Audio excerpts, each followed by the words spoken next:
नमस्कार दोस्तों, AD world academy के इस डिजिटल प्लेटफॉर्म पे आप सभी का हार्दिक स्वागत करता हूं। आज के इस वीडियो में अपन डिस्कस करने वाले हैं बहुत ही इंपॉर्टेंट एमसीक्यूज के बारे में, जो कि आपकी अपकमिंग नर्सिंग ऑफिसर एग्जाम जैसे आरआरबी, सीएचओ, नॉरसेट 8 सभी एग्जाम के लिए आपके लिए इंपॉर्टेंट होने वाले हैं।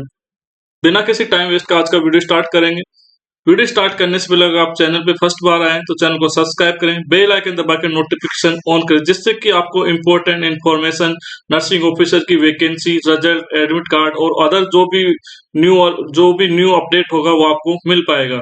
अगर आप हमारे व्हाट्सएप चैनल से जुड़ना चाहते हैं, व्हाट्सएप ग्रुप से, तो नंबर रहेंगे 9341179680 पे आप व्हाट्सएप से जुड़ सकते हैं। आपकी कोई भी क्यूरी होगी उसका आपको रिप्लाई दिया जाएगा, आपकी जो भी हेल्प होगी वो की जाएगी।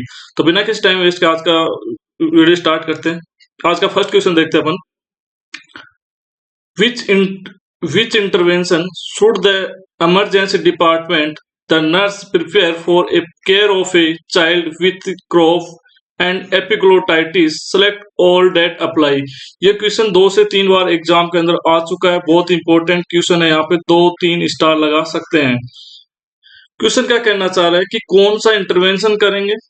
इमरजेंसी डिपार्टमेंट के अंदर नर्स एक बच्चे की केयर कर रही है, तो कौन कौन सी प्रिपरेशन करेगी। बच्चे का डायग्नोसिस क्या है। बच्चे का डायग्नोसिस है क्रॉप एंड एपिग्लोटाइटिस। सबसे पहले अपन बात करेंगे क्रॉप और एपिग्लोटाइटिस होता क्या है। तो अपन ऑप्शन पे जाने से पहले आंसर सेलेक्ट करने से पहले अपन देखते हैं कि क्रॉप और एपिग्लोटाइटिस होता क्या है। तो अपन डिस्कस करेंगे क्रॉप के बारे में। तो क्रॉप एक ऐसी कंडीशन है जिसके अंदर क्या होता है कि जो एपिग्लोटाइटिस है उसके अंदर इन्फ्लामेशन हो जाता है। सबसे पहले अपन बात करेंगे नेजल कैविटी के बारे में। जो भी रेस्पिरेटरी ट्रैक है उसके बारे में हम बात करेंगे। नेजल कैविटी यहाँ पे स्ट्रक्चर इस तरह से देखने को मिलेगी आपको। ये यहाँ पे हार्ड पैलेट रहेगा, यहाँ पे टंग रहेगी, यहाँ पे एपिग्लोटाइटिस रहेगा, लैरिंक्स जिसको वॉइस बॉक्स बोलते हैं, ये यहाँ पे ट्रेकिया रहेगी जो कि रेस्पिरेटरी ट्रैक का एक पार्ट होती है। इसोफेगस जो कि ये डाइजेस्टिव सिस्टम का एक पार्ट होती है। यहाँ पे ये नैरोफेरिंक्स इस तरह से दर्शाया गया है। सॉफ्ट पैलेट ये रहेगा, ओरोफेरिंक्स ये रहेगा। फेरिंक्स के तीन पार्ट होते हैं। हाइपोफेरिंक्स इस तरह से, नेजोफेरिंक्स, ओरोफेरिंक्स, ये स्ट्रक्चर ओरोफेरिंक्स, ये स्ट्रक्चर नेजोफेरिंक्स, ये स्ट्रक्चर रहेगी हाइपोफेरिंक्स, और इसोफेगस इस तरह से रहेगी। अब अपन बात करेंगे क्रॉप क्या होता है। क्रॉप की अगर हम बात करें तो croup refers to an infection of upper airway which become narrow, making it harder to breathe. Crop also cause a cough. Crop also causes a cough that sound like breaking. कि मतलब जो crop होता है वो क्या करता है, वो रेफर करता है, जो उसका मतलब होता है कि जो अपर रेस्पिरेटरी ट्रैक है उसके अंदर इन्फेक्शन हो चुका है, जिससे क्या होता है कि जो रेस्पिरेटरी ट्रैक है वो क्या हो जाएगा, नैरो हो जाएगा, और वहां पे जो सांस लेना है वो थोड़ा सा हार्डर, मुश्किल हो जाएगा। क्रॉप आल्सो कोज, क्रॉप के अंदर कोज की क्या हो सकता है, कफ हो सकता है। अगर नॉर्मल लैरिंक्स की बात करें यहाँ पे, तो ये वोकल कॉर्ड इस तरह से इतना स्पेस रहेगा यहाँ पे। लैरिंक्स यहाँ पे ये स्ट्रक्चर रहने वाले, पहले ये नॉर्मल स्ट्रक्चर ये रहेगी, यहाँ से एयर फ्लो हो रहा है। क्रॉप की कंडीशन का क्या होगा कि इन्फ्लाम्ड वोकल कॉर्ड इन्फ्लाम्ड हो जाएंगे, और नैरो ट्रेकिया के अंदर नैरो हो जाएगा। यहाँ पे ट्रेकिया के अंदर देखो, यहाँ पे इन्फ्लामेशन की वजह से, यहाँ पे इन्फेक्शन की वजह से यहाँ पे नैरो सकड़ा हो गया है। अगर इमेज इस तरह से आएगा, यहाँ पे सोलोइंग हो गई है लैरिंक्स के अंदर। ट्रेकिया की जो ट्रेकिया है वो क्या हो जाएगी, ट्रेकिया जो अपर रेस्पिरेटरी ट्रैक के जो भी पार्ट्स हैं वो क्या हो जाएंगे, यहाँ पे नैरो हो जाएंगे। तो इस कंडीशन को क्या बोला जाता है, इस कंडीशन को बोला जाता है क्रॉप बोला जाता है। भोपाल एम्स 2019 के अंदर ये क्वेश्चन आया हुआ है, क्रॉप क्या होता है। अपन आगे बात करेंगे। यहाँ पे देखो एयर फ्लो इस तरह से जाता है, एयर फ्लो इन्फ्लाम्ड एपिग्लोटाइटिस होगा, यहाँ पे ट्रेकिया होगा, और यहाँ पे थंब साइन, ये एक्सरे के अंदर इस तरह का अपीयरेंस आपको देखने को मिलेगा। इस तरह का एक्सपीरियंस आपको एक्सरे के अंदर देखने को मिल सकता है, आपसे एग्जाम के अंदर पूछा जा सकता है। इसके बाद अपन बात करें एपिग्लोटाइटिस की। तो एपिग्लोटाइटिस यहाँ पे हेल्थ एपिग्लोटाइटिस इस तरह से होता है।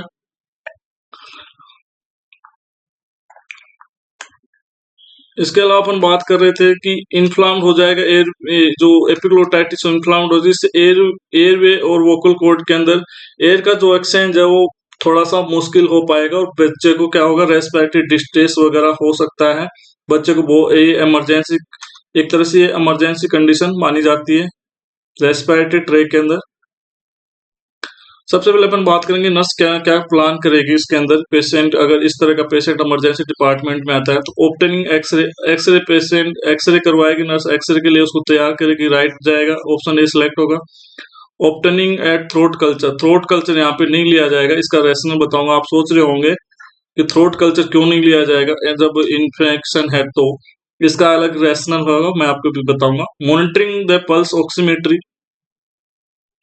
पल्स ऑक्सीमेट्री करेंगे, मॉनिटर करेंगे। मेंटेनिंग ए पेटेंट एयरवे भी यहाँ पे कोशिश करेंगे। प्रोवाइडिंग ह्यूमिडिफाइड ऑक्सीजन, ये भी होगा। एडमिनिस्टर एंटीबायोटिक्स ये भी यहाँ पे दिए जाएंगे। अपन बात करें यहाँ पे कि जो एक्सरे है वो क्यों नहीं किया जाएगा, तो इसकी अगर अपन बात करें एक्सरे क्यों नहीं किया जाएगा, एपिग्लोटाइटिस की अगर हम बात करें तो एपिग्लोटाइटिस क्या होता है। Epiglottitis acute respiratory distress type का होता है। अगर अपन एपिग्लोटाइटिस के सिम्टम्स की बात करें तो एपिग्लोटाइटिस के साइन सिम्टम्स की बात करें तो यहाँ पे आपको याद रखना है एयर रेड, एयर रेड याद रखना है, जिसके अंदर क्या होगा, एयरवे इन्फ्लामेशन, जिसकी वजह से ऑब्स्ट्रक्शन होगा। इंक्रीज पल्स हो जाएगी, रेस्टलेसनेस देखने को मिलेगी। R4 यहाँ पे रिट्रैक्शन देखने को मिलेगा। ए फॉर एंजाइटी इंक्रीज हो जाएगी। I4 यहाँ पे इंस्पायरेटी स्टाइडर आपको देखने को मिलेगा। D4 यहाँ पे ड्रूलिंग भी देखने को मिल सकते हैं। ट्रीटमेंट क्या करना है, एंजाइटी को डिक्रीज करना है। डू नॉट एग्जामिन थ्रोट को, थ्रोट को एग्जामिन नहीं करना है, वहां से कोई भी कल्चर नहीं लेना है। थ्रोट ब्लेड या टंग ब्लेड का यूज नहीं करना है। Position for comfort, trach tray और एंडोट्रेकियल ट्यूब अवेलेबल होनी चाहिए। इंट्यूबेशन पेशेंट को करना पड़ सकता है। कूल मॉइस्ट ह्यूमिडिफिकेशन ऑक्सीजन देंगे, ह्यूमिडिफिकेशन ऑक्सीजन देंगे। कोई भी ओरल फ्लूइड वहां पे नहीं देना है और आईवी फ्लूइड यहाँ पे देंगे। ये साइन सिम्टम होते हैं। तो सबसे पहले अपन बात करेंगे कि जो एक्सरे होता है वो होगा। ऑब्टेनिंग थ्रोट कल्चर क्यों नहीं कराना है, थ्रोट कल्चर इसलिए नहीं कराना है कि अगर बच्चे बच्चे के अंदर मान लो कि जैसे मैंने बताया क्या कि अगर थ्रोट कल्चर से लेंगे तो वहां पे जो स्टिमुलेशन जाएगा, थ्रोट की जो सेल्स हैं वहां पे जो स्टिमुलेशन जाएगा, यहाँ पे अगर टंग ब्लेड वगैरह यूज करेंगे तो यहाँ पे एडिमा होके और इन्फ्लामेशन हो सकता है। ये जो है कंप्लीट जो जो ने जो एयर भी नैरो था, मान लो कि यहाँ पे 10% ओपन था, तो वो इन्फ्लामेशन से यहाँ पे कंप्लीट यहाँ पे ब्लॉक हो सकता है। इस वजह से यहाँ पे आपको ओपनिंग थ्रोट कल्चर यहाँ पे नहीं होगा, मतलब गले का यहाँ पे कल्चर अभी आपको नहीं करना है। मॉनिटर पल्स ऑक्सीमेट्री ये करना पड़ेगा। तो यहाँ पे राइट आंसर क्या कह जाएंगे, 1, 3, 4, 5 और 6 कि इन्फेक्शन है तो एंटीबायोटिक भी दे सकते हैं। एंटीबायोटिक भी आपको देना पड़ेगा। प्रोवाइडिंग ह्यूमिडिफाइड ऑक्सीजन देनी पड़ेगी कि बच्चे को डिस्कम्फर्ट हो रहा है, रेस्पिरेटरी डिस्ट्रेस बच्चे को हो सकता है। तो इस तरह से पेटेंट एयरवे करने की कोशिश करनी है। कोई भी आईवी फ्लूइड देना है। नो ओरल, यहाँ पे स्पेशली कोल्ड चीजें यहाँ पे नहीं देनी है क्योंकि वो क्या करती हैं कि इन्फ्लामेशन को और तरह से ट्रिगर करती हैं।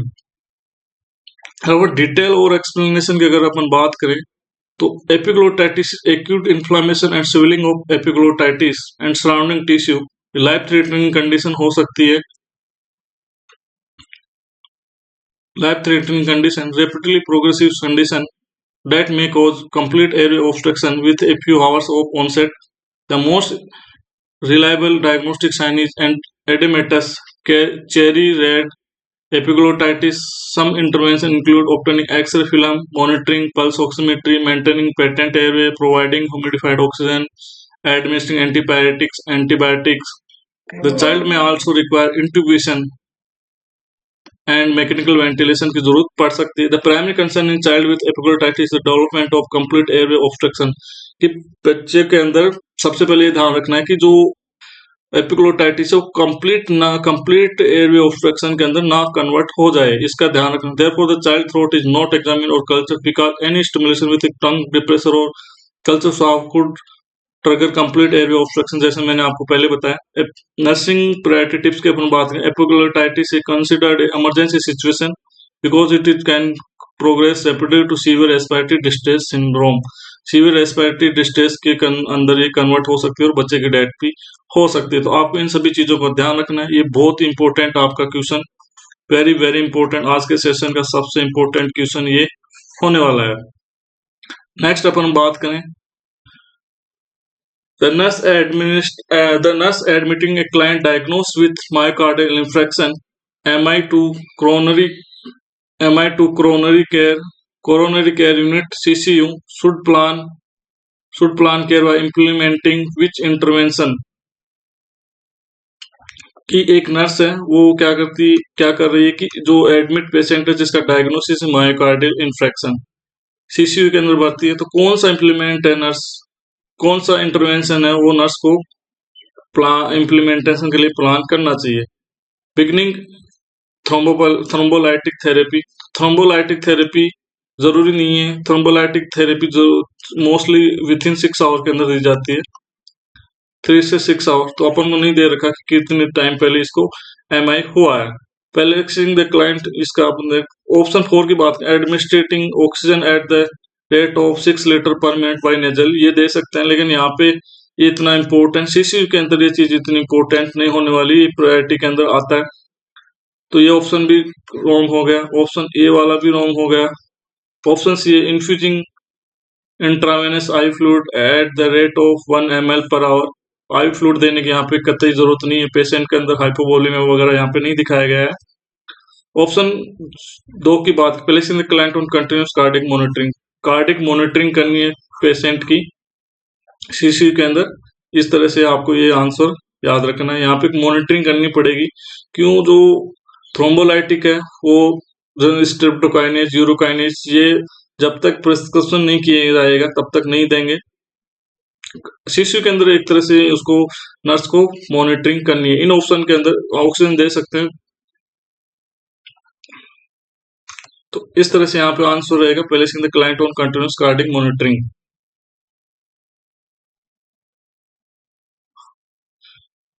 क्वेश्चन देखते हैं, the nurse is caring a client who has experienced a thoracic spinal cord injury. In event that spinal shock occur, which intervention IV fluid should the nurse anticipate being prescribed? कि nurse जो care कर रही है एक patient की जो कि thoracic spinal cord injury का पेशेंट है, उसके अंदर क्या होगा, स्पाइनल शॉक अकर हो गया है, तो नर्स को क्या करना है, स्पाइनल शॉक अकर हो गया है तो नर्स को क्या करना है कि नर्स को आई फ्लूइड वहां पे नर्स को एंटिसिपेट आई फ्लूइड चालू करना है। तो नर्स कौन सा आई फ्लूइड वहां पे चालू करेगी? डेक्स्ट्रोन का यहाँ पे कोई भी रोल नहीं है शॉक के अंदर। 5% डेक्स्ट्रोज इन 0.9% सलाइन, तो ये हाइपरटोनिक फ्लूइड हो जाता है, हाइपरटोनिक फ्लूइड। तो ये भी यहाँ पे कतई जरूरत नहीं है। डेक्स्ट्रोज इन वाटर, ये हाइपोटोनिक फ्लूइड है, इसकी भी जरूरत नहीं है। 0.9 नॉर्मल सलाइन, 0.9 नॉर्मल सलाइन है, इसको यूज किया जाएगा शॉक के अंदर, बेस्ट फ्लूइड रहता है।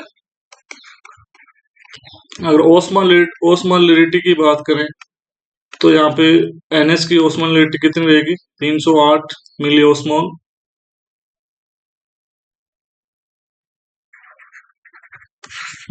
यहाँ पे पर लीटर यहाँ पे रहने वाली लिरिटी होती है, लिरिटी यहाँ पे लिरिटी पर लीटर पे काउंट होती है,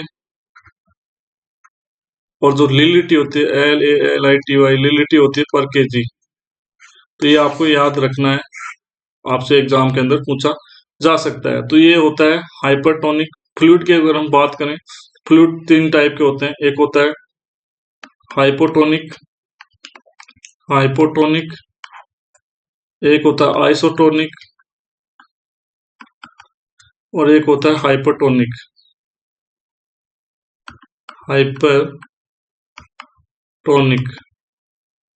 3 टाइप के फ्लूइड होते हैं। फ्लूइड की हर जगह इंपॉर्टेंस होती है, कौन सी सिचुएशन के अंदर कौन सा फ्लूइड देना है। हाइपरटोनिक फ्लूइड की अपन बात करें तो हाइपरटोनिक फ्लूइड मोस्टली किसके अंदर दिया जाता है,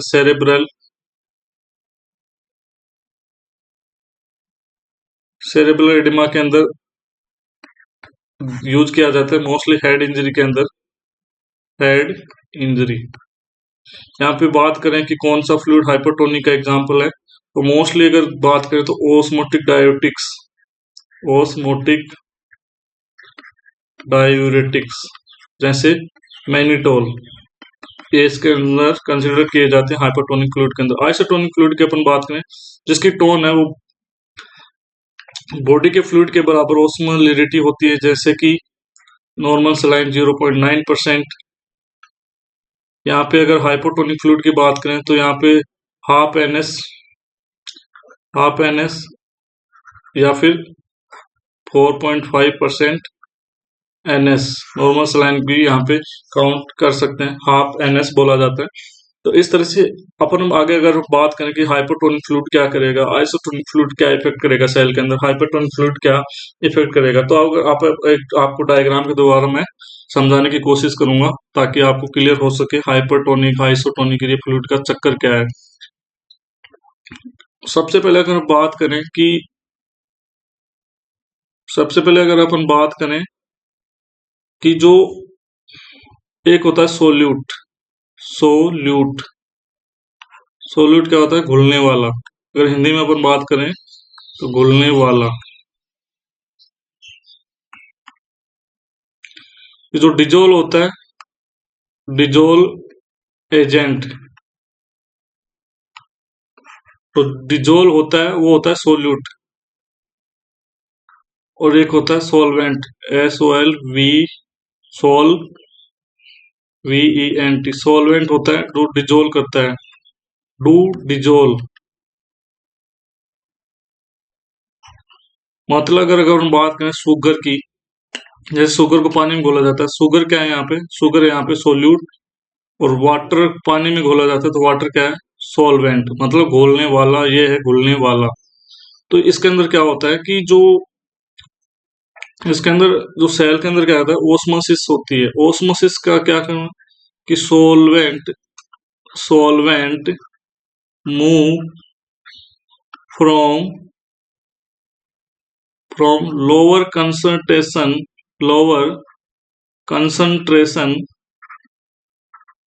concentration of solute to higher concentration of solute,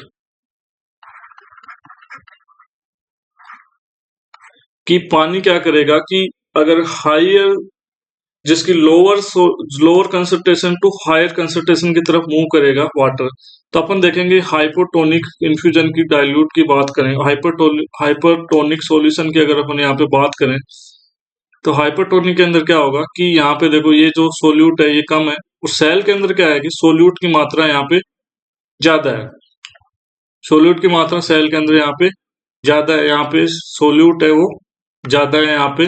जैसे मान लो यहाँ पे 10 है और यहाँ पे 20 है, ये क्या कर रहे हैं, जो वाटर है क्या करेगा, lower concentration of solute to higher concentration of solute.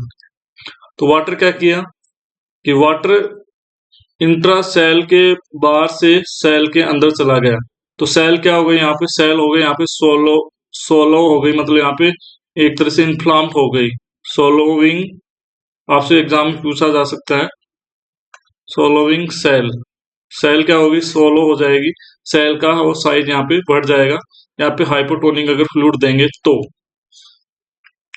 Next अपन बात करते हैं आइसोटोनिक, जो कि नॉर्मल है, यहाँ पे भी सोल्यूट, मान लो कि यहाँ पे भी सोल्यूट 10 है एग्जाम्पल के लिए, जैसे यहाँ पे 10 सोल्यूट है और यहाँ पे भी 10 सोल्यूट है, 10 सोल्यूट के 10 मॉलिक्यूल है, तो ये किधर भी नहीं जाएगा, यहाँ पे दोनों तरफ से प्रेशर बराबर यहाँ पे रहेगा।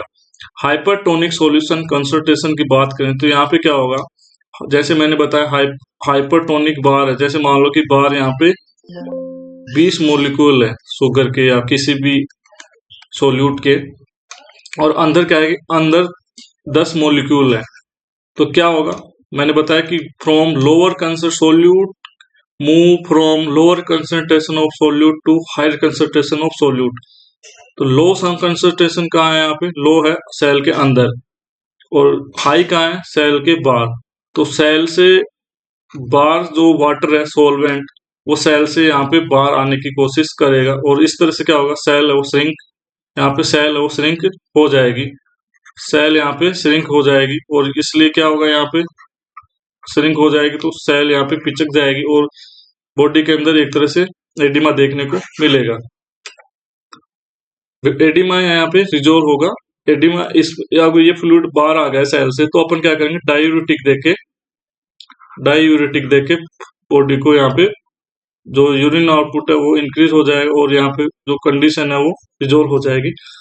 हाइपोटोनिक सॉल्यूशन के अंदर क्या होगा, हाइपोटोनिक सॉल्यूशन के अंदर क्या होगा, एडिमा कोज होगा, बॉडी के अंदर एडिमा कोज होगा।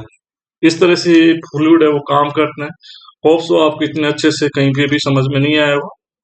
अगर आपको फिर भी नहीं समझ में आया तो इसकी अलग से क्लास मैं आपको इस यूट्यूब के चैनल पे डाल दूंगा, वहां से आप दोबारा से देख सकते हैं। होप सो इतना अच्छे से समझाया हूं तो आपको समझ में आ गया होगा। नेक्स्ट क्वेश्चन की अगर हम बात करें, a primary health care provider prescribe 100 ml of normal saline, 100 ml of normal saline, 100 ml normal saline हो गया, to infuse 100 ml per hour, to infuse 100 ml per hour. Drop factor यहाँ पे 10 drop पर ml, 10 ड्रॉप पर ml दिया गया। The nurse should set the flow rate of at how many drops per minute, fill the blank around your answer the nearest whole number. की total volume यहाँ पे क्या दिया गया है, टोटल वॉल्यूम यहाँ पे, टोटल वॉल्यूम यहाँ पे दिया गया है 1000 ml। हावर्स की अपन बात करें, हावर्स यहाँ पे हावर्स दिया गए हैं कितना, इन्फ्यूज 100 ml पर आवर, तो 100 ml से देंगे और 1000 ml को देंगे, सॉरी 1000 ml है, अगर 1 घंटे में 100 ml दिया जा रहा है, 100 ml दिया जा रहा है, तो यहाँ पे कितना होगा, यहाँ पे 10 आवर हो जाएगा, 10 आवर के अंदर 1000 ml फ्लूइड यहाँ पे चला जाएगा। अब यहाँ पे ड्रॉप फैक्टर यहाँ पे बात करें, ड्रॉप फैक्टर कि 10 ड्रॉप पर ml जाएगी, तो यहाँ पे निकालना है कि कितनी ड्रॉप है वो पर मिनट से जाएगी, जिससे कि जो फ्लूइड है वो कंप्लीट हो जाएगा 10 आवर के अंदर। सॉल्यूशन के लिए फॉर्मूला यहाँ पे क्या होता है, फॉर्मूला होता है कि ड्रॉप पर मिनट बराबर होता है, यहाँ पे फॉर्मूले की अगर आप बात करें तो फॉर्मूला होता है यहाँ पे टोटल वॉल्यूम इन ml तथा total time in minute into drop factor. Next अपन देख रहे हैं इसका सॉल्यूशन यहाँ पे कि यहाँ पे दे रखा है कि 10 hour for 10 hours for 1000 ml to infuse at 100 ml per hour, 1000 ml divide by 100 ml 10 hour हो गया। 10 आवर को कितने 60 से गुणा करेंगे, टोटल टाइम इन मिनट्स होता है, जैसे यहाँ पे बताया total volume into drop factor total time minutes, drop per minute आ जाएगी। तो 100 यहाँ 1000 ml रख दी, 10 ड्रॉप पर ml थी, 600 यहाँ पे मिनट्स होगी, तो वो 10,000 के अंदर 600 का भाग देंगे तो यहाँ पे हो जाएगा 16.66। नियरेस्ट नंबर के अंदर यहाँ पर बात करें तो 17 ड्रॉप पर मिनट के हिसाब से यहाँ पे फ्लो रेट जाने वाली है। नेक्स्ट क्वेश्चन की बात करें, the nurse is assessing a client diagnose with cardiac disease at 30 weeks gestational antenatal visit. The nurse assessed lung sound in the lower lobe after a routine blood pressure screening. The nurse performed this assessment to elect what information की nurse यहाँ पे क्या कर nurse एक assess कर एक patient को जिसको जो कि diagnose with cardiac disease at 30 week of gestational antenatal visit. Antenatal visit पे आई 30 वीक की गेस्टेशनल एज है उसकी, 30 वीक की प्रेग्नेंट है और डायग्नोज किसके साथ है, कार्डियक डिजीज उसको है। द नर्स क्या करती है, नर्स लंग साउंड सुनती है, लो लो ब्लड प्रेशर लेने के बाद उस नर्स क्या करती है, लंग्स के साउंड सुनती है लो लोब्स के अंदर। तो यहाँ पे नर्स है वो असेसमेंट दोबारा से असेसमेंट करके नर्स यहाँ पे क्या यहाँ पे फाइंडिंग करना चाह रही है, क्या इंफॉर्मेशन वो लेना चाह रही है, इसका आंसर यहाँ पे इसका तो यहाँ पे नर्स ये करना, नर्स का यहाँ पे कौन सा इंफॉर्मेशन लेने के लिए वो दोबारा से परफॉर्म कर रही है, लंग्स साउंड यहाँ पे सुन रही है। आइडेंटिफाई मिट्रल वॉल प्रोलेप्स, तो यहाँ पे मिट्रल वॉल प्रोलेप्स का कोई भी कॉन्सेप्ट यहाँ पे नहीं होता है। नेक्स्ट अपन बात करें आइडेंटिफाई कार्डिक डिसर्चमिया, तो यहाँ पे लंग साउंड से कार्डिक डिसर्चमिया का पता नहीं चलता है। Rule out possibility of pneumonia, pneumonia का यहाँ पे कार्डिक डिजीज से खास यहाँ पे इम्पैक्ट नहीं पड़ता है। Assess early sign of heart failure, कि अर्ली साइन के हार्ट फेलियर के अर्ली साइन के बारे में वो सुन जानना चाह रही है कि 28 से लेके 30 वीक तक क्या होता है कि बॉडी के अंदर प्रेग्नेंट एंडी के अंदर फ्लूइड की जो मात्रा है वो मोर होती है, fluid more in body, fluid body के अंदर ज्यादा होता है, जिससे कि कार्डियक लोड के बारे में जानकारी वो लेना चाह रही है। नेक्स्ट, तो इस तरह से यहाँ पे ऑप्शन क्या राइट आंसर क्या रहने वाला, राइट आंसर यहाँ पे रहेगा 4 नंबर, बाकी 1 1 2 3 से यहाँ पे रॉन्ग होने वाले हैं। बात करें अपन आगे, fluid volume during pregnancy peak between 18 to 32 week gestation. During this period, is essential to observe the record maternal data that would indicate further sign of cardiac decompensation on heart failure. Pregnant client with cardiac disease. By assessing lung sound, the nurse may identify early symptom of diminished oxygen exchange and potential heart failure. So 1 to 3 are not related to answer.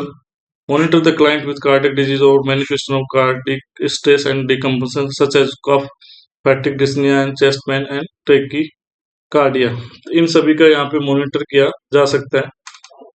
Next question अपन बात करते हैं, the nurse is caring for a client prescribed digoxin which manifestation correlate with a digoxin level of 2.3 nanogram per dl. Select all that apply. सबसे पहले आपको जो digoxin है उसका normal level यहाँ पे पता होना चाहिए। डिजोक्सिन का नॉर्मल लेवल क्या है, 0.2 से 2 नैनोग्राम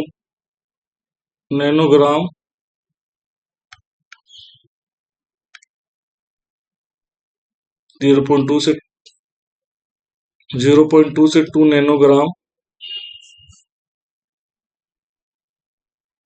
नैनोग्राम पर ml।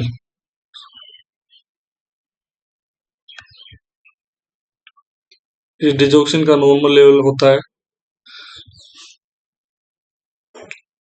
कि पेशेंट जो नर्स है वो केयर कर रही है क्लाइंट की जिसको क्या किया गया, प्रिस्क्राइब किया है डिजोक्सिन। तो which manifestation correlate with a digoxin level of 2.3 nanogram per dL. Select all apply, कि जो नर्स जो पेशेंट है उसको डिजोक्सिन लेवल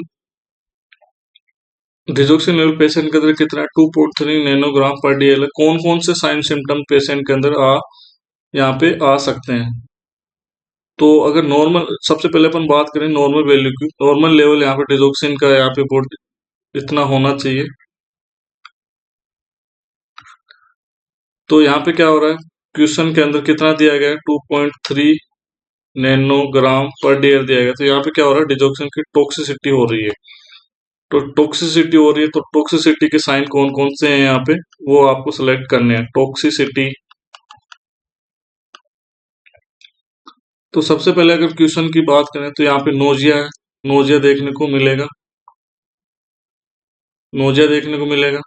इसके अलावा अपन बात करें ड्राउजीनेस, यहाँ पे देखने को मिलेगी। इंक्रीज एपेटाइट, इंक्रीज एपेटाइट नहीं होती है, डिक्रीज एपेटाइट होती है। इंक्रीज एनर्जी लेवल नहीं होता है, seeing hello around like bright object ये होता है। तो यहाँ पे ऑप्शन जाएगा, ये नोजिया होगा, यहाँ पे नोजिया होगा, ड्राउजीनेस होगा, फोटोफोबिया यहाँ पे देखने को मिलेगा डिजोक्सिन टॉक्सिटी के अंदर, और जीआई डिस्टरबेंस मिलेंगे, जीआई डिस्टरबेंसेस देखने को मिलेंगे। उससे क्या होगा, यहाँ पे जो डिक्रीज एपेटाइट होगी, इंक्रीज एनर्जी लेवल नहीं मिलेगा यहाँ पे देखने को, और सीइंग हेलो अराउंड साउंड देखने को मिलेगा, hello around sound,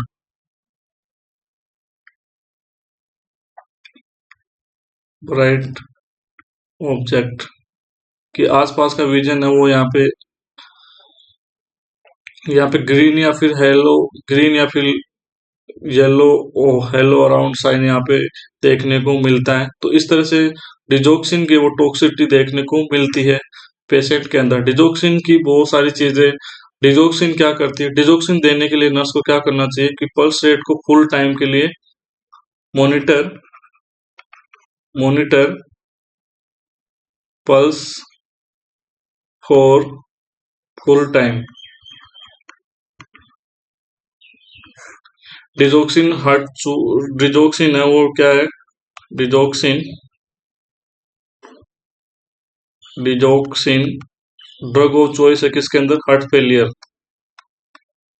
heart failure की ड्रग ऑफ चॉइस होती है। कब देना होता है, अगर हार्ट रेट 100 बीपीएम से ज्यादा हो जाती है एडल्ट के अंदर तो आप दे सकते हैं। और स्टॉप कब करनी होती है, स्टार्ट कर सकते हैं इस टाइम। स्टॉप कब करनी होती है, स्टॉप करना है यहाँ पे less than 60 beat per minute से अगर हार्ट रेट बिलो आ जाती है तो स्टॉप करना होता है। इन सभी चीजों को आपको ध्यान रखना होता है। डिजोक्सिन एक बहुत इंपॉर्टेंट ड्रग होती है। डिजोक्सिन पे एक अलग से वीडियो मैं इसी चैनल पे डालूंगा जो कि शॉर्ट वीडियो रहेगा, जिससे आपको टोटल डिजोक्सिन के बारे में जानकारी मिल जाएगी। आज के इस सेशन के अंदर डिजोक्सिन के बारे में अपन इतना ही डिस्कस करेंगे।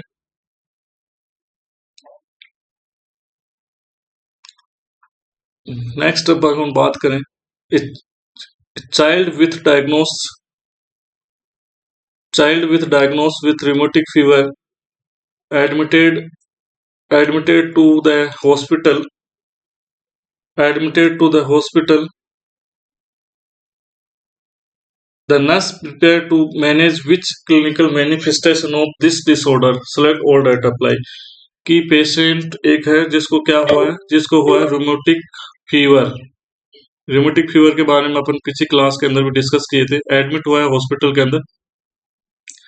Nurse the nurse prepare to manage which clinical manifestation of this disorder, select all that apply. कि रूमेटिक फीवर के अंदर पेशेंट के अंदर नर्स को कौन कौन से साइन सिम्टम है वो देखने को मिलेंगे। तो सबसे पहले अपन बात करें, जो रूमेटिक फीवर है वो क्या होता है। रूमेटिक फीवर होता है कि एक तरह का इन्फेक्शन होता है। किसकी वजह से होता है, group A,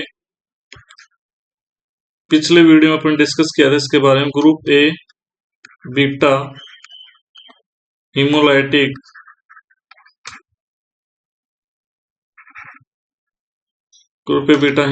streptococcal.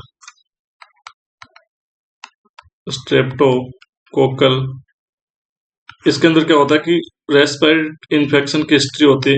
Infection upper respiratory tract infection history रहेगी इसके अंदर पेशेंट को 2 से 3 वीक बिफोर, उसके बाद ही ये अकर होता है। बच्चों के अंदर मोस्ट कॉमन इफेक्ट करता है। साइन सिम्टम्स की अपन बात करें तो यहाँ पे जोन्स क्राइटेरिया यूज होता है। जोन क्राइटेरिया जिसके अंदर कुछ होते हैं मेजर क्राइटेरिया। पिछले वीडियो के अंदर मेजर और माइनर सभी क्राइटेरिया के बारे में बता चुका हूँ। मेजर क्राइटेरिया की अगर अपन बात करें तो यहाँ पे होता है कोरिया। इसके अलावा अपन बात करें subcutaneous nodule, subcutaneous nodule. Third की अपन बात करें तो यहाँ पे तो पोलीआर्थेल्जिया, पोली आर्थेल्जिया। इसके अलावा अपन ने बात की थी यहाँ पे कार्डाइटिस के बारे में, कार्डाइटिस के बारे में अपन ने बात की थी। इसके अलावा अपन ने बात की थी ये आर्थेल्जिया के बारे में, ये इरिथेमा मार्जिनेटा के बारे में अपन ने बात की थी, इरिथेमा मार्जिनेटा के बारे में अपन ने बात की थी। माइनर के अंदर मोस्टली क्या होते हैं, माइनर के अंदर होते हैं फीवर, फीवर। इसके अलावा इंक्रीज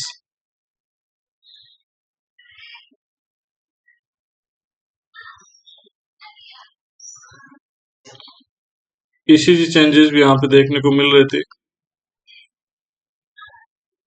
इसके अलावा यहाँ पे एएसओ टाइटर बढ़ा हुआ था, सीएफआर सी सीआरपी बढ़ा हुआ था इस पेशेंट के अंदर। तो इन सभी चीजों को आपको ध्यान में रखना है। जोन्स क्राइटेरिया का मैंने पिछले वीडियो सेशन के अंदर मैंने अच्छे से डिस्क्राइब किया है, तो वहां पे आप डायरेक्ट देख सकते हैं।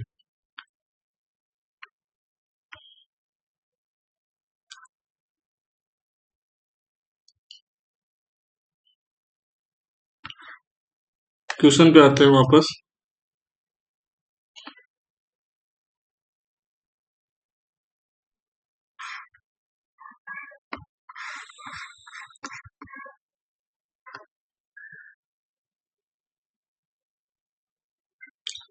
बात कर रहे थे अपने यहाँ पे कि जो रूमेटिक आर्थराइटिस है, अगर उसके अपन बात करें कंफर्मेटिव टेस्ट की, कंफर्मेटिव टेस्ट, तो वहां पे कंफर्म डायग्नोसिस की अपन ने बात की थी।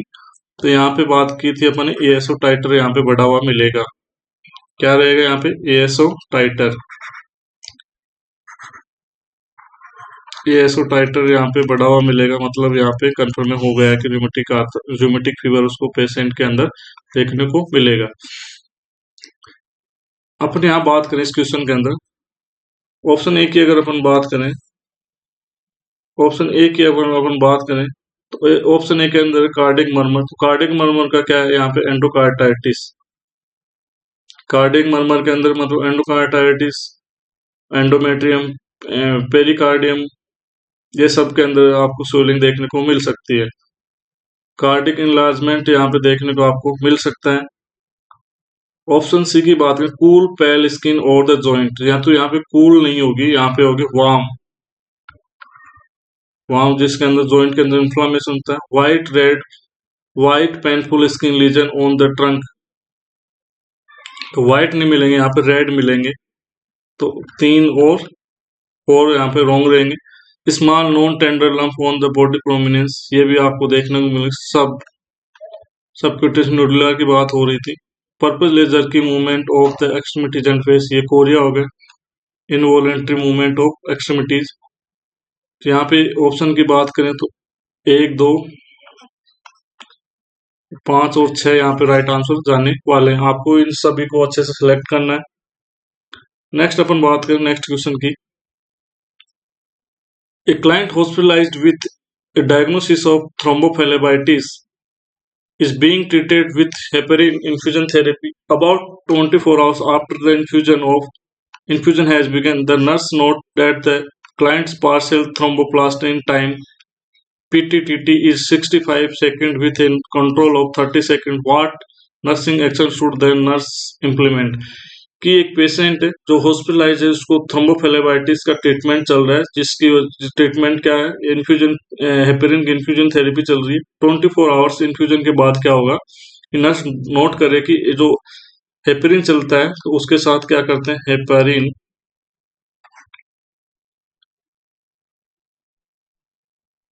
हेपारिन के साथ क्या जांच किया जाता है, एपीटीटी। इसकी फुल फॉर्म पूछेगी, activated partial thromboplastin time, plastin time. अगर नॉर्मल की बात करें अपन तो नॉर्मल यहाँ पे होता है 20 से लेकर 35 तक। अगर एवरेज सेकंड के अंदर होगा ये, अगर एवरेज बात करें तो यहाँ पे 30 सेकंड होता है, जैसे कि क्वेश्चन में भी दिया गया है। तो उस पेशेंट के अंदर क्या आ गया, एपीटीटी है वो 65 सेकंड आ गया है, किसके साथ, हेपरिन के साथ। तो नर्स है वो कौन सा इंप्लीमेंट करेगी, कौन सा एक्शन को नर्स इंप्लीमेंट करेगी। सबसे पहले अगर अपन बात करें हेपरिन के बारे में, अगर हेपरिन किसी पेशेंट को चल रहा है, हेपरिन के साथ विथ हेपरिन एपीटीटी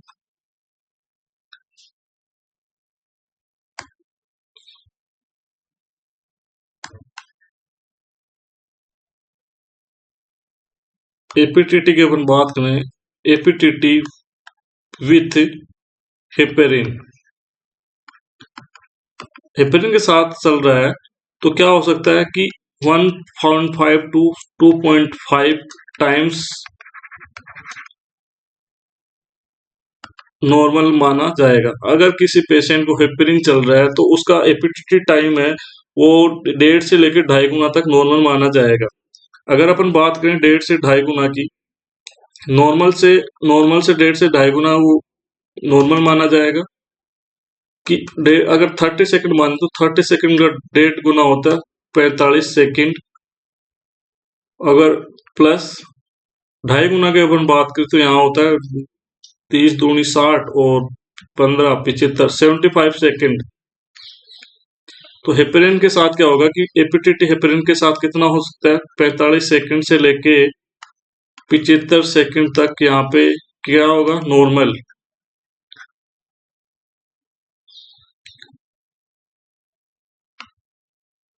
पैंतालीस से लेके 75 सेकंड तक क्या होगा, यहाँ पे नॉर्मल माना जाएगा। इससे अगर ज्यादा है तो क्या करना पड़ेगा, नर्स को रोकना पड़ेगा इन्फ्यूजन थेरेपी को। तो यहाँ पे क्या होगा, यहाँ पे नॉर्मल है तो कुछ नहीं करना है, ऑप्शन के अकॉर्डिंग चले अपन।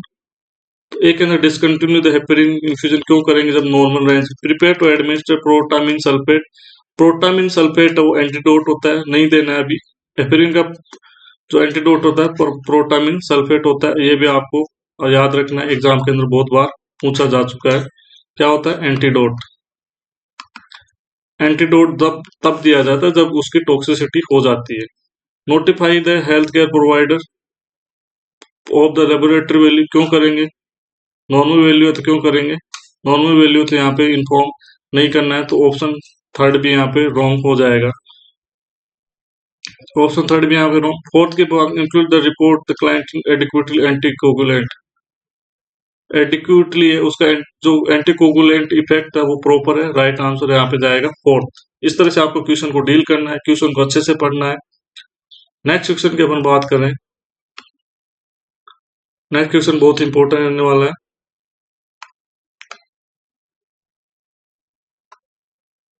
A client is brought to emergency department reporting chest pain. Assessment shows vital signs that include a blood pressure of 150 by 90 mmHg, pulse rate यहाँ पे है 88 beat per minute BPM, and respiration rate 80 breath per minute. The nurse administered nitroglycerin 0.4 mg sublingually.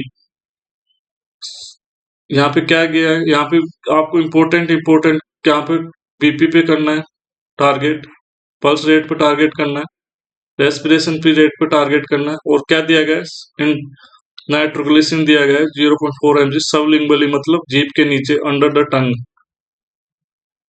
Under the sublingual route होता है उसको under the tongue दिया जाता है कोई भी ड्रग वगैरह देते हैं तो। The treatment is found to be effective and the reassessment of vital signs of which data, कि जो आपने नाइट्रोग्लिसरीन दिया है वो इफेक्टिव है।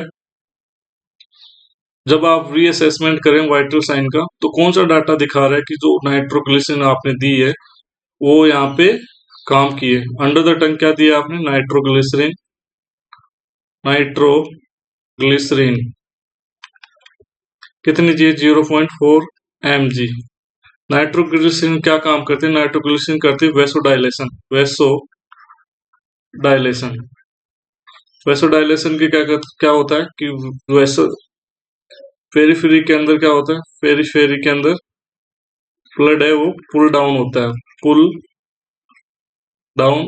और उससे क्या होता है, उससे प्री लोड कम होता है, प्री लोड हार्ट का वो डिक्रीज होता है, और हार्ट का जो काम है वो भी यहाँ पे कम होता है, डिक्रीज हार्ट एक्टिविटी।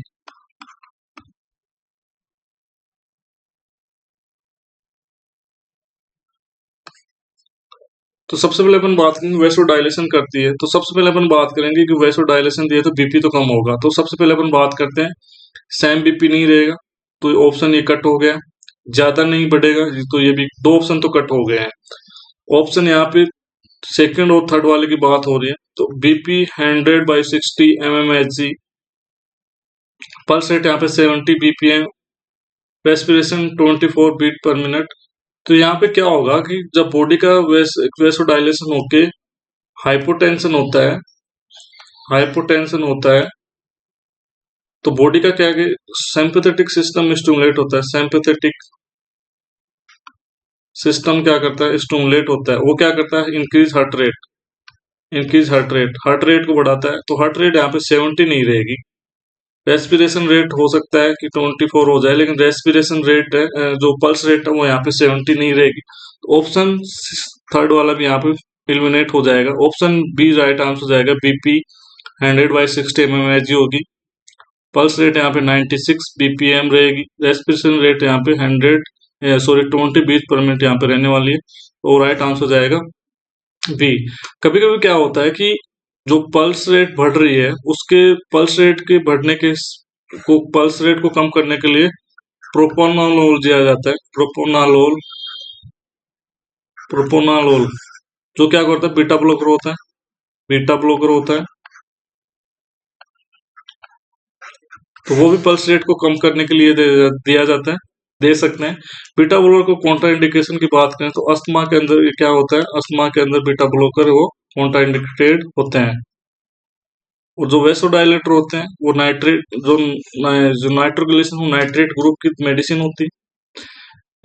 इंजेक्शन भी आते हैं, पेच भी आते हैं। पेच को क्या करना होता है कि नॉन हेयरी एरिया पे लगाना होता है, प्लस में आपको क्या करना होता है, उस पेज को नाइट्रोग्लिसरीन की जो पेज है उसको नॉन हेयरी एरिया में जहाँ पे बाल नहीं वहां लगाना है, और प्लस में नियर बाई हार्ट लगाना है, जिससे कि जल्दी से जल्दी वो मेडिसिन सिस्टमेटिक सर्कुलेशन के अंदर जा सके।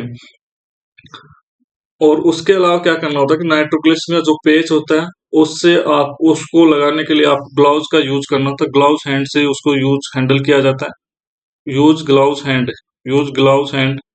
क्यों, अगर आपने डायरेक्ट बिना ग्लव्स के लगा दिया तो आपको मेडिसिन हाथों में रहेगी तो आपको भी वो इफेक्ट कर सकती है, आपको भी पेशेंट के एक्शन के बजाय आपका एक्शन बॉडी पे हो सकता है, और हाइपोटेंशन के आप शिकार हो सकते हैं। तो ये माइनर प्रिवेंशन है वो आपको रखने होते हैं। अगर वाइसोडाइलेशन से क्या होता है, पेसिडाइलेशन से हाइपोटेंशन होता है, जिसका साइन सिम्टम आपको, जिसका सिम्टम्स है वो आपको पेशेंट हेडेक की कंप्लेंट कर सकता है। तो आपको बताना है कि हेडेक इस दवाई का साइड इफेक्ट रहने वाला है। आपका हेडेक इतना मेजर इशू नहीं है जितना कि पेशेंट को बीपी से हाइपरटेंसिव क्राइसिस भी हो सकता है, कितना भी बीपी यहाँ पे बढ़ सकता है। इस वजह से वेसोडाइलेशन के ये क्या करते हैं, जो भी नाइट्रोग्लिस ये जो भी होते हैं नाइट्रोग्लिसरीन में अचानक से बीपी को कम करते हैं। इसके अलावा एक एक इंजेक्शन होता है लोबेटेलोल, वो भी बीपी को एकदम से कम करता है। तो इन सभी का साइड इफेक्ट होता है हाइपोटेंशन, और साइन देखने को मिलेगा हेडेक। मैकेनिज्म ऑफ एक्शन की अगर हम थोड़ी सी बात करें नाइट्रोग्लिसरीन की, तो इस तरह से मैकेनिज्म ऑफ एक्शन आप देख सकते हैं स्क्रीन पे। ये पीडीएफ अगर आपको चाहिए तो आप व्हाट्सअप कर सकते हैं 9341179680 पे, आपको वहां पे पीडीएफ मिल जाएगी। नेक्स्ट क्वेश्चन की अपन बात करें, A client who underwent surgical repair of abdominal aortic aneurysm in first day of operative, the nurse performed an abdominal assessment and note the absence of bowel sound. What action should the nurse take? कि एक patient है जिसका surgery हो चुका है abdominal erotic aneurysm, जिसको ए भी बोला जाता है। तो नर्स एब्डोमिनल असेसमेंट करिए, बोल साउंड एब्सेंट है तो नर्स कौन सा एक्शन करेगी? Start client to sip of water, नहीं, सिप ऑफ वाटर नहीं दे सकते। नर्स को पता होना चाहिए कि जो सर्जरी के बाद जो जो बोल साउंड है उसको आने के अंदर 2 से 3 दिन लगते हैं, 2 से 3 डेज लगते हैं। तो यहाँ पे ओरल सिप अलाउ नहीं करेगी। रिमूव द नेसोगैस्ट्रिक ट्यूब, बिना डॉक्टर ऑर्डर के नेसोगैस्ट्रिक ट्यूब नहीं हटा सकते। Call the primary health care provider immediately, immediately कोई भी यहाँ पे कंडीशन नहीं है तो कॉल नहीं करेंगे। ऑप्शन थर्ड भी यहाँ पे एलिमिनेट हो गया। Document the finding continue to assess bowel sound, कि पेशेंट को असेस करना है, फाइंडिंग को डॉक्यूमेंट करना है और पेशेंट को असेस करना है। अगर पेशेंट से पूछा जाएगा बार बार कि पेशेंट को अगर फ्लोर टेस्ट पास हो रहा है तो वो एक गुड इंडिकेशन है कि बॉल साउंड यहाँ पे जल्दी ही यहाँ पे आने वाला है। वो इंटेस्टाइन की एक्टिविटी को दर्शाता है। जो फ्लोर टेस्ट पास होता है, पेशेंट से फ्लोर टेस्ट पास के बारे में पूछते रहना था, फ्लोर टेस्ट पासेज जो गैस पासेज के बारे में पूछते रहना था। वो बताता है कि इंटेस्टाइन यहाँ पे वर्किंग करने लग गई है। तो इस तरह से आपको इनक्यूशन को अच्छे से डील करना है। एन्यूरिज्म की बात करें तो एब्डोमिन एरोटिक एन्यूरिज्म, तो ये बल्ज होता है एरोटा के अंदर, लार्जेस्ट ब्लड वेसल्स के अंदर, body can be life threatening हो सकता है। एरोटिक डायलेशन इस तरह से हो जाता है एब्डोमिन एरिया के अंदर। मोस्ट आर फ्यूसिफॉर्म स्पाइन स्पाइनेटली शेप्ड होता है। Involve centre circumference of aortic valve, symptomatic और एसिम्पथोमेटिक हो सकते हैं। मोस्ट